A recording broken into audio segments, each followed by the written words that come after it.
Horror স্টেশনের সমস্ত গল্প শুনতে সাবস্ক্রাইব করুন আমাদের চ্যানেলে। শুনতে থাকুন অ্যামব্রোস বিয়ার্সের কাহিনী অবলম্বনে গহীন অরণ্যের সমাধি।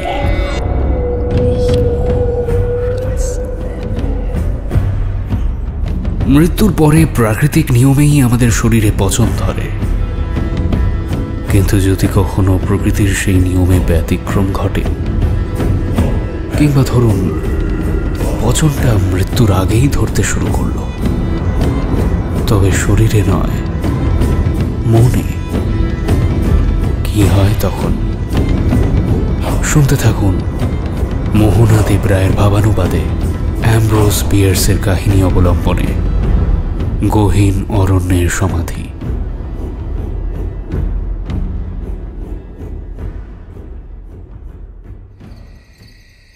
কিসের আঘাতে যেন গাঢ় স্বপ্নহীন ঘুমটা ভেঙে যায় হ্যালপিন ফ্রেজারের।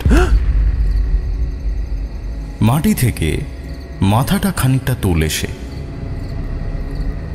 গভীর নির্জন রাত। ফ্রেজার শুয়ে আছে গহীন জঙ্গলের মাটিতে। ঘুম ভাঙার সঙ্গে সঙ্গে মাথা তুলে দুটো শব্দ উচ্চারণ করে, ক্যাথরিন, ক্যাথরিন লিয়া, ক্যাথরিন, ক্যাথরিন লিয়া। আর কিচ্ছু না। কেন উচ্চারণ করলো নামটা ফ্রেজার নিজেও জানে না।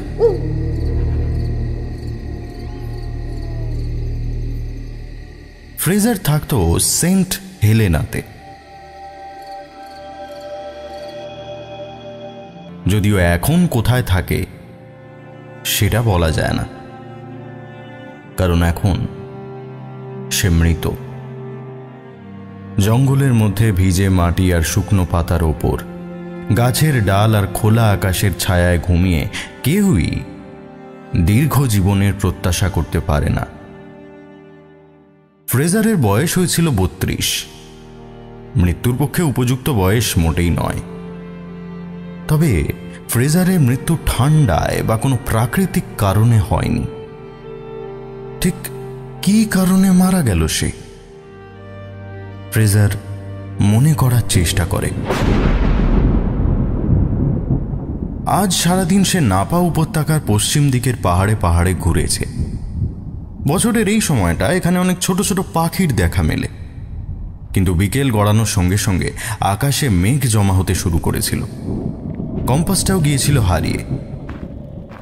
কাজেই পথ হারিয়ে ফেলতে বেশি সময় লাগেনি। হয়তো সোজা পাহাড়ের ঢাল বেয়ে নেমে গেলেই উপত্যকায় পৌঁছে যেত, কিন্তু এইসব বন জঙ্গলে একটা পায়ে চলা পথ খুঁজে পাওয়া মুশকিল। রাত নেমে এলো অচিরে। ফ্রেজার তখনও জঙ্গলের মধ্যেই ঘুরছে। অন্ধকারে ঝোপঝাড় ভেঙে পাহাড় থেকে নামা সহজ ব্যাপার নয়। খানিকক্ষণ চেষ্টা করে সে রণে ভঙ্গ দেয়। খিদে, তেষ্টা, ক্লান্তিতে একটা গাছের মোটা শিকড়ের উপর বসে ঘুমিয়ে পড়ে। অনেকগুলো ঘন্টা কেটে যায়। রাত তখন কত কেউ জানে না। উঠে বসে ফ্রেজার। তারপর ওই নামটা উচ্চারণ করে। কার নাম, কেনই বা এই ঘন জঙ্গলে অপার্থিব রাত্রে নামটা ফ্রেজারের মাথায় এলো, সেসব কিছুই সে মনে করতে পারে না। ফ্রেজার বৈজ্ঞানিক বা দার্শনিক নয়। মাঝরাতে এই গহীন অরণ্যের মধ্যে ঘুম ভেঙে কেন সে এই অচেনা নামটা উচ্চারণ করল, এটা নিয়ে তার মনে কোনো কৌতূহল জাগে না। কেবল একটু অবাক হয় সে। তারপর একটু যেন কেঁপে ওঠে। বাতাসে ততটা ঠান্ডা না থাকলেও দিনের এই সময়টায় ঠান্ডা থাকার কথা, এই বিশ্বাসেই বোধহয়। আবার শুয়ে পড়ে। তলিয়ে যায় ঘুমের অতলে। ঘুমের মধ্যেই একটা স্বপ্ন দেখে। এক গ্রীষ্মের বিকেলে একটা সাদা ধুলো ভরা রাস্তা ধরে হেঁটে চলেছে ফ্রেজার। কোথায় চলেছে এবং কেনই বা চলেছে সে জানে না। সবকিছুই সহজ, স্বাভাবিক। অবশ্য স্বপ্নের সেটাই নিয়ম। ঘুমের দেশে বিস্ময় বা বিচার বুদ্ধি খুব বেশি কাজ করে না। কিছু দূর যাওয়ার পর পথটা দুই ভাগে ভাগ হয়ে যায়। একদিকে চলে গিয়েছে রাস্তার মূল অংশ, অন্যদিকে তার থেকে বেরিয়েছে একটা শাখা। দেখলেই বোঝা যায় এই রাস্তায় বহুদিন কেউ হাঁটেনি। ফ্রেজারের মনে হয় যেন কিছু একটা অশুভের দিকে চলে গিয়েছে রাস্তাটা। তবুও এতটুকু সংকোচ না করে সেই রাস্তায় পা বাড়ায়, যেন ওই রাস্তাতেই সে যেতে বাধ্য, ওটাই তার ভবিতব্য। খানিক দূর গিয়ে অন্য একটা কিছুর অদৃশ্য উপস্থিতি অনুভব করতে থাকে, কিন্তু সেটা ঠিক কি বুঝে উঠতে পারে না। পথের দুপাশের গাছগাছালির আড়াল থেকে যেন একটা চাপা ফিসফাস অস্পষ্ট গুঞ্জন শুনতে পায়। সেই গুঞ্জনের ভাষা তার চেনা নয়, তবু খানিকটা বুঝতে পারে যেন। সেই ছেঁড়া ছেঁড়া উচ্চারণ যেন তাকে নিয়ে।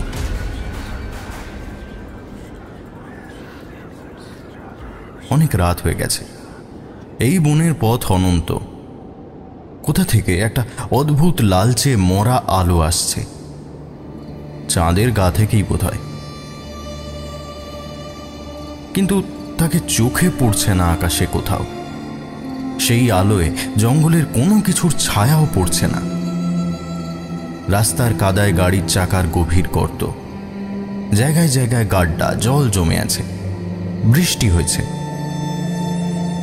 একটা লালচে আভা খেলা করছে সেই জলে। নিচু হয়ে তাতে হাত ডুবিয়ে দেয় ফ্রেজার।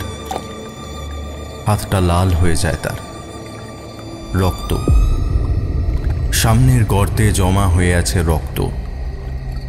চারপাশে তাকিয়ে বুঝতে পারে শুধু গর্তেই নয়, আশপাশের গাছপালার পাতায়, গুঁড়িতে, ধুলো মাখা রাস্তায় সর্বত্র ছড়িয়ে আছে বড় বড় রক্তের ফোঁটা। যেন রক্তের বৃষ্টি হয়েছে এই জায়গাটায়। অদ্ভুত আতঙ্ক নিয়ে এইসব দেখতে থাকে সে। এই রক্তাক্ত ভূপ্রকৃতি বুঝি তারই কোনো অপরাধের প্রায়শ্চিত্ত করতে চাইছে। কোন পাপ সেটা আজ আর তার মনে নেই, তবে পাপ বোধটা রয়ে গেছে পুরো মাত্রায়। অপার্থিব রহস্যে ঘেরা এই বনানীর মধ্যে এই বোধটা যেন এক নতুন আতঙ্কের জন্ম দিচ্ছে তার ভেতর। সে প্রাণপণে জীবনের ফেলে আসা দিনগুলো মনে করার চেষ্টা করতে থাকে। একটু একটু করে পিছু হাঁটতে থাকে সময় রেখা ধরে।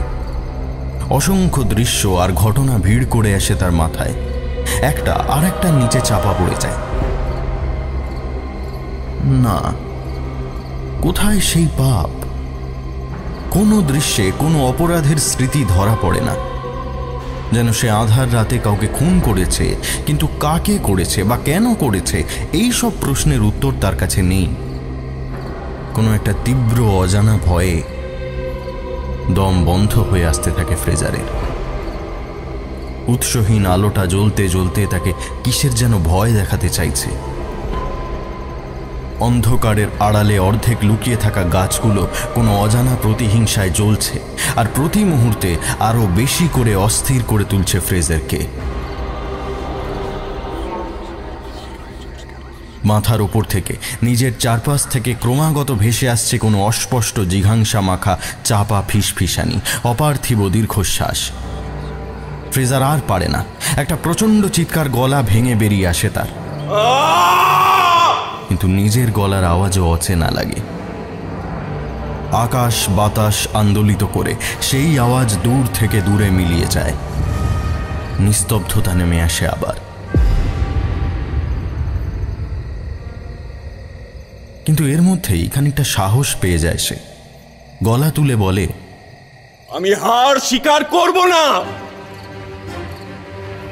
এই অভিশপ্ত রাস্তায় যদি এতটুকুও শুভ শক্তি অবশিষ্ট থাকে, আমি তার কাছে আবেদন করছি, তোমরা আমার কথাটুকু শোনো। তোমাদের আমি বলে যেতে চাই, আমি অনুশোচনায় ক্ষত বিক্ষত একটা অসহায় নশ্বর জীব, একজন কবি। আমি যে কখনো কারো খারাপ চাইনি। পকেট থেকে একটা ছোট লাল চামড়ায় বাঁধানো নোটবই বের করে সে। তার বেশিরভাগটাই সাদা। হঠাৎ খেয়াল হয় কাছে পেন্সিল নেই। ঝোপের মধ্যে থেকে একটা কাঠি ভেঙে নিয়ে সামনে রক্তের ডোবাটার মধ্যে ডোবায়। কাঠিটা কাগজে ছোঁয়ানোর আগেই হঠাৎ যেন বহু দূর থেকে একটা খলখল অট্টহাসি ভেসে আসে। আস্তে আস্তে তার তীব্রতা বাড়তে থাকে।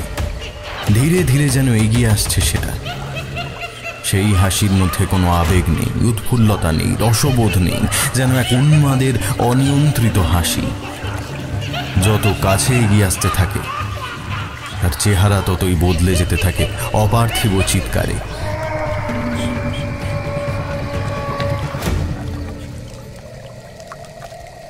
তীব্রতার শেষ সীমা অতিক্রম করে অবশেষে সেই অমানুষিক চিৎকার ক্ষীণ হতে হতে মিলিয়ে যায়।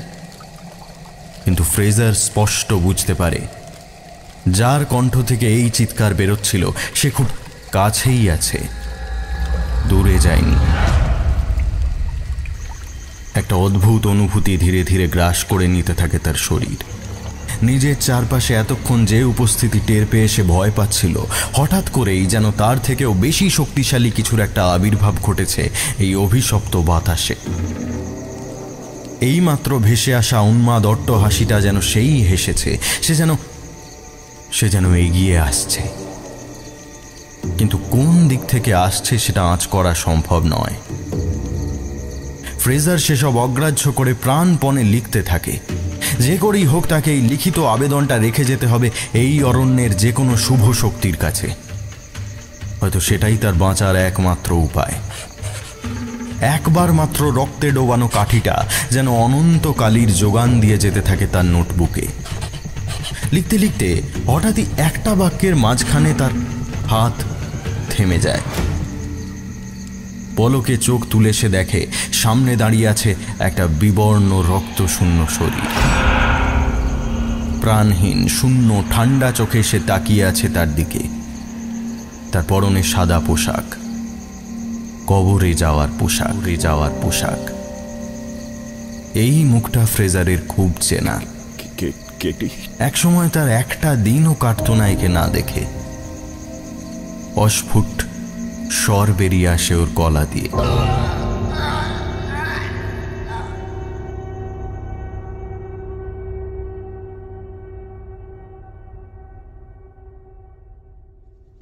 বছর 6 আগের কথা।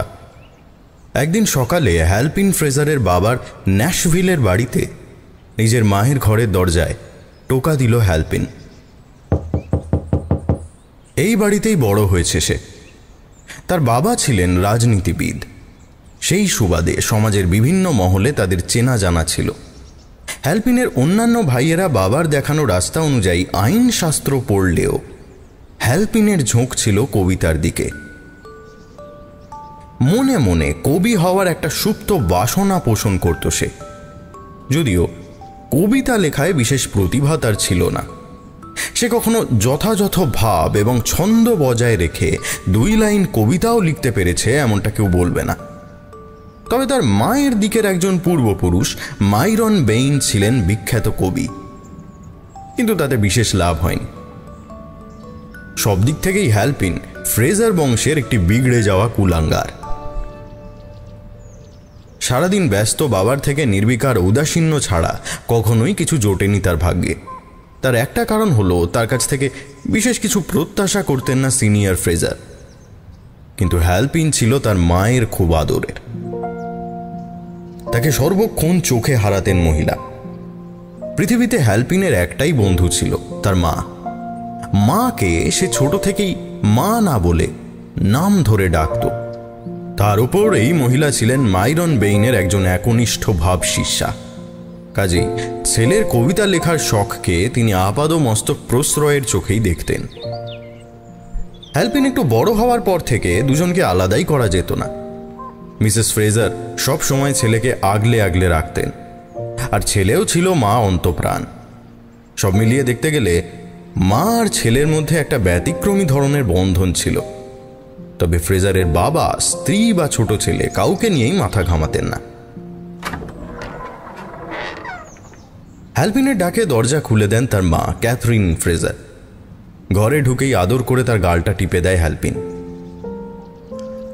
কেটি, আমাকে না কয়েক সপ্তাহের জন্য ক্যালিফোর্নিয়া যেতে হবে। তুমি মন খারাপ করবে না তো?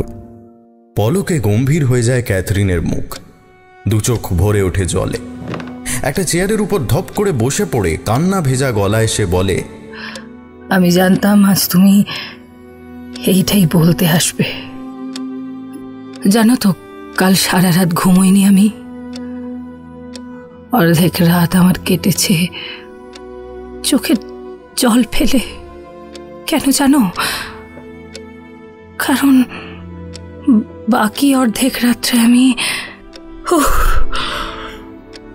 কি ভয়ঙ্কর দুঃস্বপ্ন। আমি দেখলাম আমার মাইরন বেইন এসেছেন।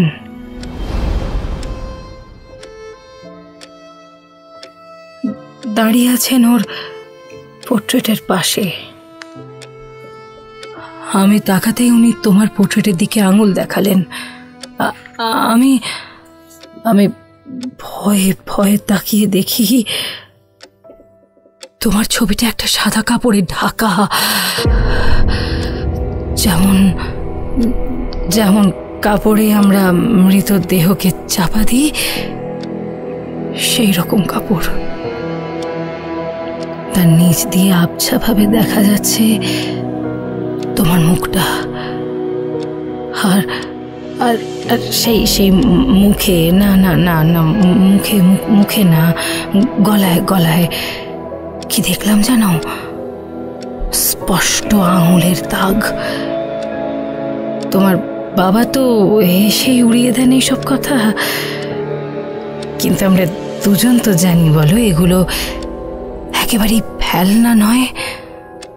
আমি আমি আমি আমি বলতে চাইনি তোমাকে, কিন্তু এই ধরনের কথা তো আমরা একে অপরের কাছ থেকে লুকিয়ে রাখিনি কোনোদিন, তাই না?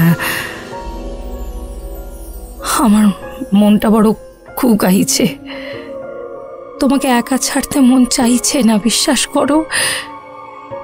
কেবলই মনে হচ্ছে তোমার তোমার খুব বিপদ, বড় বিপদ। তুমি আমাকে সঙ্গে নিয়ে চলো। এইটুকু একটা দুঃস্বপ্নের যে এত সুদূর প্রসারী প্রভাব পড়তে পারে সেটা আন্দাজ করতে পারেনি হ্যালপিন। আচ্ছা, ক্যালিফোর্নিয়ায় কি সব কবিরাজি গাছড়া পাওয়া যায় না? বাতের ওষুধ পাওয়া যায় না ওখানে? হ্যাঁ, আমার আঙুলের ব্যথাটা এত বেড়েছে, রাতে ঘুমোতে পারি না। এই দেখো না, দেখো দেখো, নাড়তেই পারি না ঠিক মতো।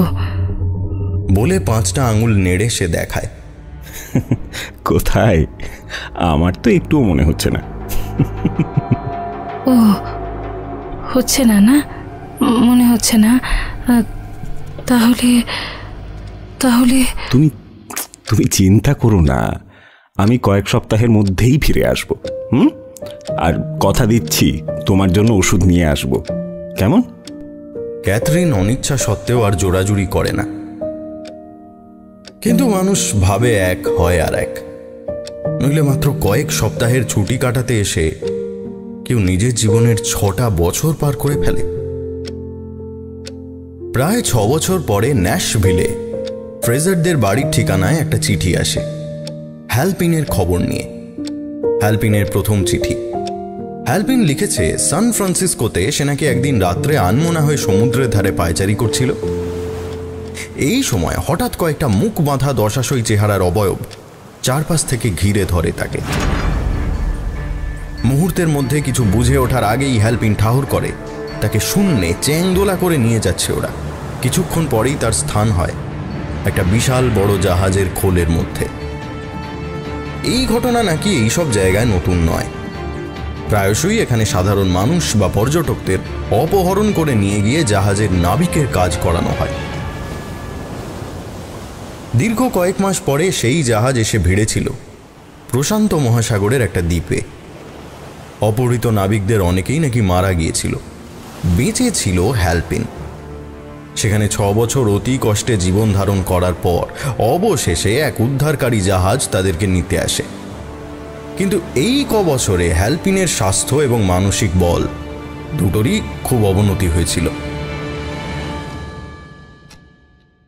আপাতত সেন্ট হেলেনায় সে একটা ঘর নিয়ে থাকে এবং সে যে কুশলে আছে সেটা জানানোর জন্যই চিঠি লিখেছে বাড়িতে।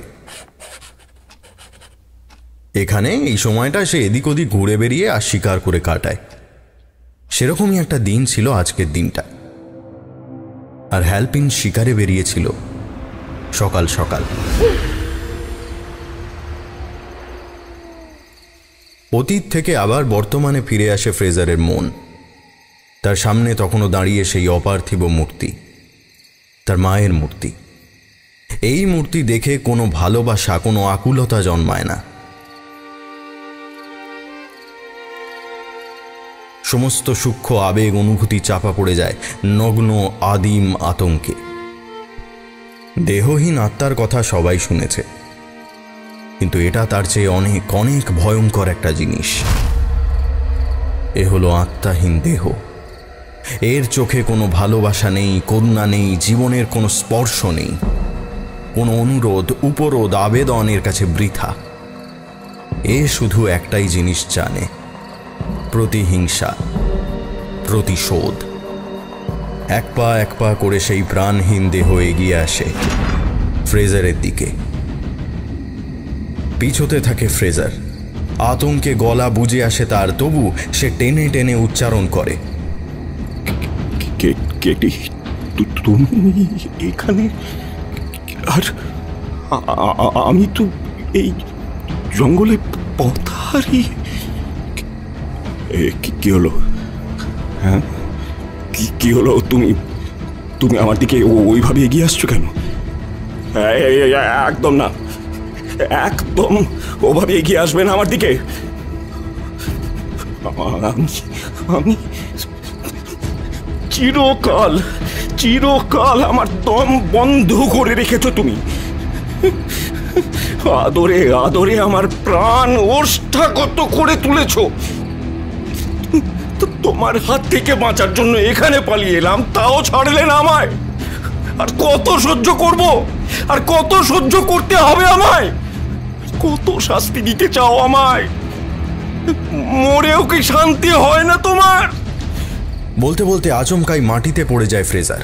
সঙ্গে সঙ্গে বুঝতে পারে একটা দেহের ভার চেপে বসেছে তার উপর, আর 10টা বিষাক্ত লতার মতো আঙুল পেঁচিয়ে ধরেছে তার গলা। ফ্রেজার ছটফট করতে থাকে, জীবন পণ করে হাত পা ছুঁড়তে থাকে, কিন্তু কোনো লাভ হয় না। দেহের উপর চেপে বসা পাথরের মতো ভার কিংবা ওই 2 চোখের পাথরের মতো দৃষ্টি, কোনোটার ওপরেই কাজ করে না সেই প্রয়াস। ধীরে ধীরে আঙুলের চাপ শক্ত হচ্ছে গলার ওপর। একটু একটু করে বেরিয়ে যাচ্ছে তার প্রাণবায়ু। এক ফোঁটা বাতাসের জন্য হাঁকপাক করছে তার ফুসফুস, কিন্তু বৃথা, সব বৃথা। কোনো আঘাত কাজ করছে না সেই অতি প্রাকৃত দানবীয় শক্তির সামনে। একবার তার মনে হয় যেন জাগতিক আর অজাগতিকের এই অসম লড়াই সে একজন তৃতীয় ব্যক্তি হয়ে দাঁড়িয়ে দেখছে। পরক্ষণেই আবার নিজের দেহে ফিরে আসে সে। জ্ঞান হারানোর আগের মুহূর্তে মনে হয় যেন তার কল্পনা থেকে জন্ম নিয়েছে এই দানবীয় সত্তা। এখন সেই কল্পনা আর অবশিষ্ট নেই, কিন্তু যে এসেছিল সে আর ফিরে যায়নি। বাস্তবের মানুষের পক্ষে কি সম্ভব স্বপ্ন থেকে উঠে আসা কারোর সঙ্গে লড়াই করা? এড়ে যেতে থাকে ফ্রেজার। নিজের মুখ থেকে আধ হাত দূরে নিজের মায়ের মরা ভাবলেশহীন চোখ দুটো দেখতে দেখতে রণে ভঙ্গ দেয় তার দেহ। সবকিছু অন্ধকার হয়ে যায়।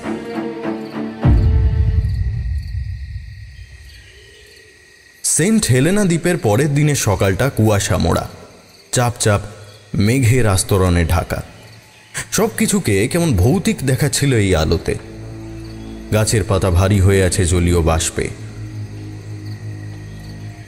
সেন্ট হেলেনা শহর থেকে কাক ভরে দুজন মানুষকে দেখা গেল উত্তরের পাহাড় বেয়ে উঠতে। তাদের কাঁধে দুটো বড় বড় বন্দুক। দেখলে তাদেরকে শিকারী বলে ভুল হতে পারে, কিন্তু আদতে তারা হলো শহরের ডেপুটি শেরিফ আর সান ফ্রান্সিসকোর একজন ডিটেকটিভ, হোলকার এবং জেরালসন। শিকার করতেই বেরিয়েছে ওরা, মানুষ শিকার। আর কত দূর? শেরিফ জিজ্ঞেস করে। কি হোয়াইট চার্চ? এই তো আধ মাইল মতোই হবে। তবে সে চার্চও নয়, আর তার রং সাদাও নয়। একটা পুরনো পরিত্যক্ত স্কুল বাড়ি, তাও তার রং এখন ধোঁয়াটে হয়ে গেছে। একসময় কিছু সার্ভিস টার্ভিস হতো, এখন সেসব অতীত। একটা গোরস্থান আছে। খুব প্রকৃতিপ্রেমী মানুষ হলে ভালো লাগবে। তবে আপনাকে কেন সশস্ত্র আসতে বলেছি সেটা কি জানেন? কেন? কবর থেকে তুলে কোনো মৃতদেহকে অ্যারেস্ট করতে চান নাকি? ব্রান্সকমকে মনে আছে? ওই যে বউয়ের গলা কেটে পালিয়েছিল, সে ওকে তো কত খুঁজলাম। ওর মাথার দামও ধরা আছে $500। তো লোকটা যেন বাতাসে মিলিয়ে গেছে। আপনার কি মনে হয়? আপনাদের নাকের ডগাতেই বসেছিল এতদিন। সেই হতভাগা মাঝে মধ্যেই তার বউয়ের কবরের কাছে এসে ঘুরে বেড়ায়। সে কি, বউকে যেখানে সমাধি দেওয়া হয়েছে সেখানেই ঘুরতে আসে? কেউ সন্দেহ করবে না। ভাববেও না যে সে এত জায়গা থাকতে এখানে আসতে পারে। আর ঠিক এই সুযোগটাই। কিন্তু আপনি বুঝলেন কি করে? আপনারা তো আর সব জায়গায় ঘেঁটে ফেলেছেন, এটাই শুধু বাকি ছিল। আমি তককে তককে ছিলাম। তারপর পেলেন? আমি তাকে পাওয়ার আগে সেবাটা আমাকে পেয়ে গেছিল, তাই বিশেষ সুবিধা করতে পারলাম না। অনেক দৌড় করালো, অনেক। সে ভগবানের দয়ায় রেহাই পেয়ে গেল এই যাত্রায়। নইলে ওই $500 আমার বাঁধা ছিল একেবারে। আমি শুধু আপনাকে জায়গাটা দেখাতে এনেছি, আর একটা প্ল্যান করতে হবে, বুঝলেন? তাই ভাবলাম দিনের আলোতেও অস্ত্রগুলোর সঙ্গে থাক, অধিকন্তু নদোষয়। লোকটা যদি পাগল হয় তাহলে ছাড়া পেয়ে যাবে। আইনের চোখে পাগলের কোনো শাস্তি নেই, যাই অন্যায় হোক, তাই না? বলতে বলতে হতাশ হয়ে প্রায় দাঁড়িয়েই পড়েছিল সে, কিন্তু পরক্ষণেই দ্বিগুণ উৎসাহে চলতে শুরু করে। হতে পারে। যা চেহারা দেখেছিলাম, দাড়ি গোফের জঙ্গলে মুখ প্রায় ঢাকা, অপরিষ্কার, আলুথালু, আকাটা চুল, মানুষের মুখ বলে চেনাই যায় না। তবে পিছু যখন একবার নিয়েছি, বাছাধনকে খুঁজে আমি বের করবই। হ্যাঁ, বেশ, চলুন। যদি না এতদিনে সে পাখি উড়ে গিয়ে থাকে। ও ভালো কথা, আমি তো শুনেছি ব্রান্সকম ওর আসল নামও নয়। তাহলে? সেটাই তো ঠিক মনে পড়ছে না। পাহাড়ি জাতীয় কিছু হতে পারে। যে মেয়েটার গলা কেটেছিল সে আদৌ ওর বউ ছিল কিনা আমরা পরিষ্কার জানি না। মেয়েটা নিজের পরিচয় দিয়েছিল বিধবা বলে। সে নাকি ক্যালিফোর্নিয়া যাচ্ছিল কোনো এক আত্মীয়র খোঁজে। সে প্রায় বছর 3 আগেকার কথা। তারপর একে বিয়ে করে নিল? না, এখানেই রয়ে গেল লোকটার সঙ্গে। ওদের দুজনকে একই বাড়িতে থাকতে দেখে প্রতিবেশীরা আন্দাজ করে নিয়েছিল যে ওরা বিয়ে করেছে। আর খুনটা কবে হয়? এই তো বছরখানেক। আচ্ছা, ব্রান্সকমের বউয়ের কবরটা আপনি চেনেন? খুঁজতে হবে। শুনেছি টুমস্টোনের ওপর নাকি তার নাম লেখা আছে। এই যে হোয়াইট চার্চে শিখেছি। মাঠের রাস্তা ছেড়ে ওরা জঙ্গলে ঢুকেছে অনেকক্ষণ। এখন ওদের চারপাশে শুধু বড় বড় ওক, পাইন আর প্রুস গাছের ছায়া, পায়ের কাছে ঝোপঝাড়। দূরে জঙ্গলের মধ্যে কুয়াশার চাদরের আড়ালে দেখা যাচ্ছে একটা বাড়ির আবছা অবয়ব। আরেকটু এগোতেই তার আকারটা স্পষ্ট হয়ে ওঠে। শ্যাওলা আর মশের আস্তরণে প্রায় কালচে হয়ে এসেছে দেওয়াল, প্যাকিং বাক্সের মতো আকৃতি। জানলা দরজার জায়গাগুলো ফাঁকা, পরিত্যক্ত, তবে একেবারে ধ্বংসপ্রাপ্ত নয়। একটা সাধারণ স্কুল বাড়ির সঙ্গে বিশেষ পার্থক্য নেই। বাড়িটার দিকে কোনো মনোযোগ না দিয়ে জেরাল্ডসন এগিয়ে গেল তার সামনের শিশির ভেজা আর ঝোপঝাড়ে ঢাকা জমিটার দিকে। কোন জায়গাটায় সে আমাকে পেছন থেকে আক্রমণ করেছিল আপনাকে সেটা দেখাই। ওই যে ওই গোরস্থানের ভেতরে। ঝোপঝাড়ের মধ্যে এপাশে ওপাশে ছড়ানো কিছু নিচু বেড়া দিয়ে ঘেরা অংশ, আর তাদের ভেতরে দু একটা করে সমাধি। কোনোটায় শুধুই একটা। বেশিরভাগেরই হেডবোর্ডের কাঠ পচে গেছে। অনেক জায়গায় বেড়া নানান দিকে হেলে পড়েছে। কোথাও কোথাও মুখ থুবড়ে পড়ে আছে মাটির ওপর। বেশিরভাগ কবরেরই সমাধি ফলক নেই। কোথাও কোথাও তো বোঝাই দেয় যে এর নিচে কেউ শুয়ে আছে। ঝোপের মধ্যে দিয়ে পায়ে চলা পথ হয়তো ছিল এককালে, কিন্তু এখন সেসব শুধুই স্মৃতি। এখানকার সবকিছুই বহুদিন আগে পরিত্যক্ত। কেমন একটা ক্ষয়ের গন্ধ লেগে আছে বাতাসে, যেন বহুকাল আগে মৃত বিস্মৃত কিছু মানুষের বস্তিতে এসে পড়েছে ওরা। ঝোপ জঙ্গল পেরিয়ে ওরা এগোচ্ছিল। জেরাল্ডসন চলছিল আগে আগে। হঠাৎ কিসের যেন আঁচ পেয়ে সে থমকে দাঁড়ায়। বন্দুকটা তুলে নেয় বুকের কাছে। থমকে যায় হোলকারও। তারপর দুজনেই অ্যাটেনশনের ভঙ্গিতে পা টিপে টিপে এগোতে থাকে। সামনেই একটা ঝোপের আড়ালে একটা বিশাল প্রুস গাছের নিচে পড়ে আছে একজন মানুষের মৃতদেহ।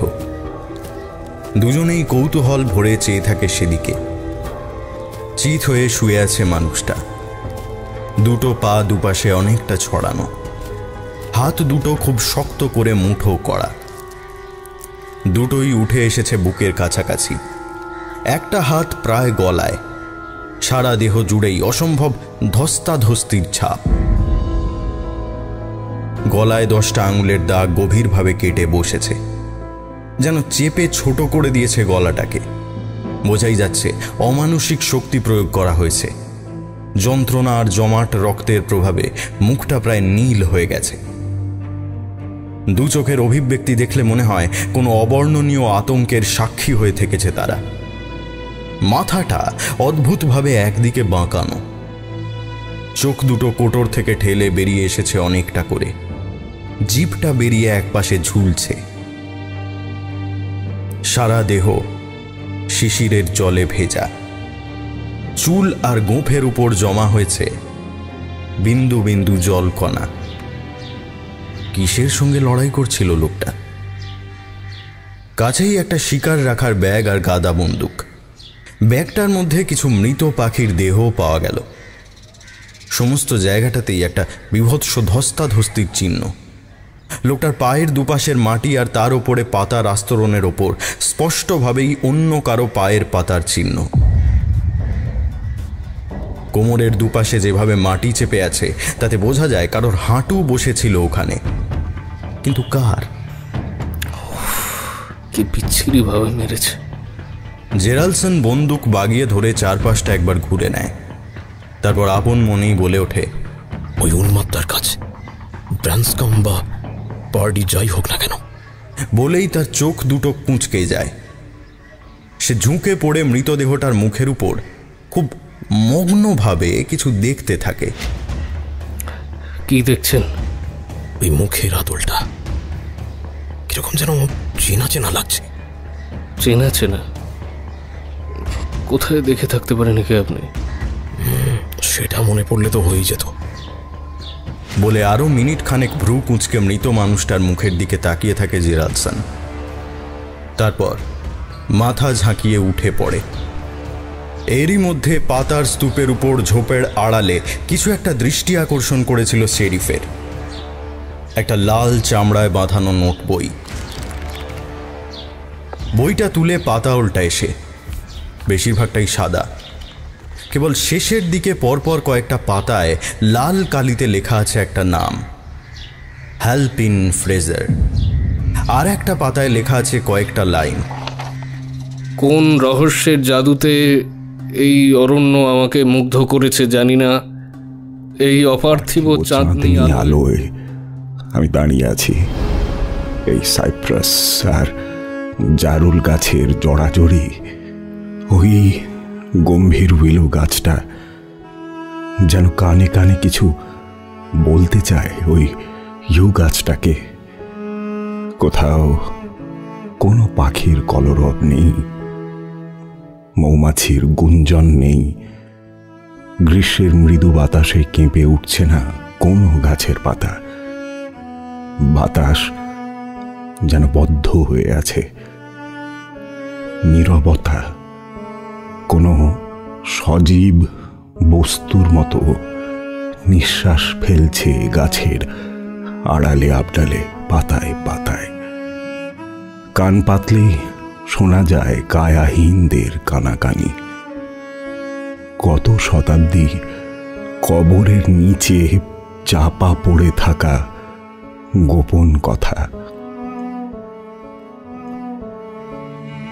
গাছগুলো সব রক্তে স্নান করেছে, ওদের পাতা থেকে বিকীর্ণ হচ্ছে অপার্থিব লালচে ছটা।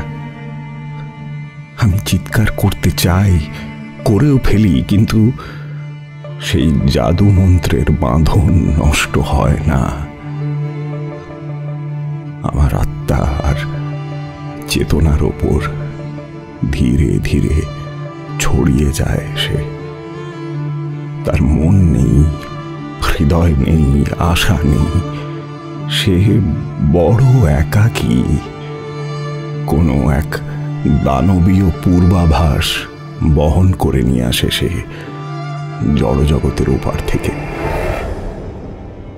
আমায় যেন আহ্বান জানায় যুদ্ধের।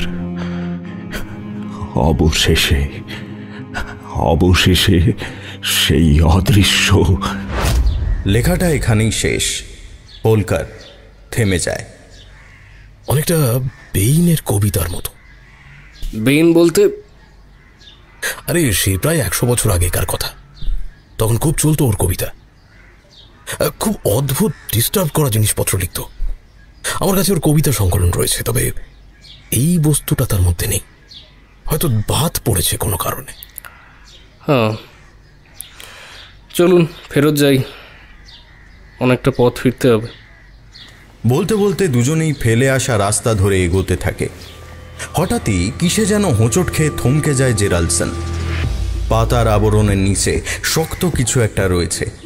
পায়ের এক আঘাতে সেটাকে ওপরে নিয়ে আসে সে। একটা হেডস্টোন, খুব পুরনো নয়, নামটা অস্পষ্টভাবে হলেও পড়া যাচ্ছে, ক্যাথরিন লিয়ার। হঠাৎই কিছু মনে পড়ে গেছে, এইভাবে চেঁচিয়ে ওঠে হোলকার। লিয়ার, লিয়ার! এতক্ষণে মনে পড়েছে, ব্র্যান্সকমের আসল নাম পাহাড়ি নয়, লিয়ার। আর হে ভগবান, বউটার পদবি ছিল ফ্রেজার। কি সর্বনাশ! আচ্ছা, এই লিয়ার এ কি আজীবন সেন্ট হেলেনেরই বাসিন্দা? না না না, এই তো এসেছিল ধরুন বছর 6 আগে। পাকাপাকিভাবে থাকবে বলেই এসেছিল অবশ্য। আমি নিজে তাকে খুব একটা দেখিনি, হয়তো আমার অফিসের কোনো কর্মচারী দেখলে চিনতে পারবে।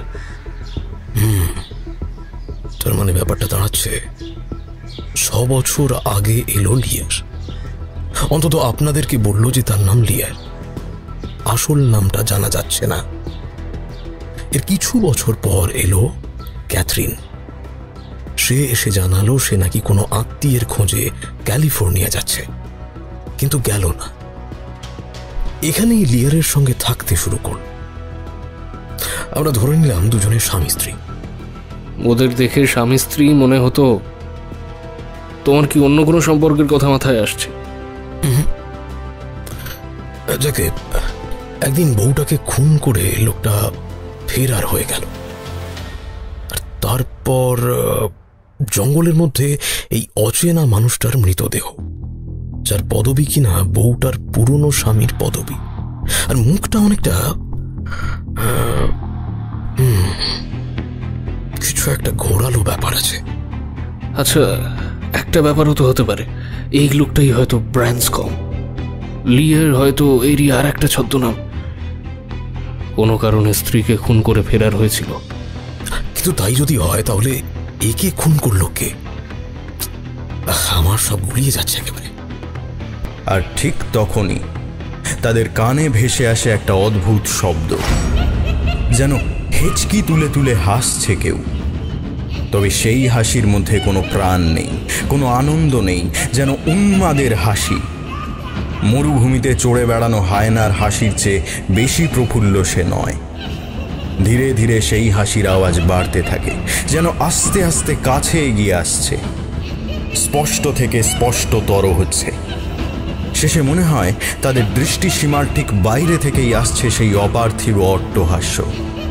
এত অমানুষিক, এত অশুভ আর শয়তানি রকমের সে হাসি যে দুজন প্রাপ্তবয়স্ক পোড় খাওয়া মানুষের মনেও একটা তীব্র অজানা ভয় জেগে ওঠে। দুজনের কেউই বন্দুক তোলে না, বন্দুকের কথা তাদের মনেই থাকে না, কারণ দুজনেই জানে যার গলা থেকে এই অপার্থিব নারকীয় হাসি আসুক না কেন তাকে অস্ত্র দিয়ে আঘাত করা যাবে না। ধীরে ধীরে যেন তাদের একেবারে কানের পাশে একটা তীক্ষ্ণ চিৎকারের রূপ নিয়ে আস্তে আস্তে তীব্রতা কমতে থাকে তার। যেমন নীরবতা থেকে জেগে উঠেছিল সেরকম নীরবতার মধ্যেই ধীরে ধীরে পিছু হটতে হটতে, ক্ষীণ হতে হতে এক সময় সে মিলিয়ে যায়।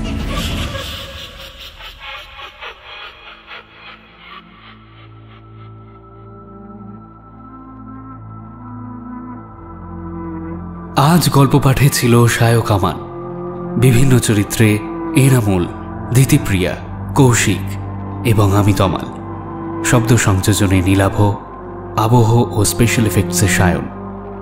শুনছিলেন মোহনা দেবরায়ের ভাবানুবাদে অ্যামব্রোস বিয়ার্সের কাহিনী গহীন অরণ্যের সমাধি। সবাই ভালো থাকবেন। শুভরাত্রি।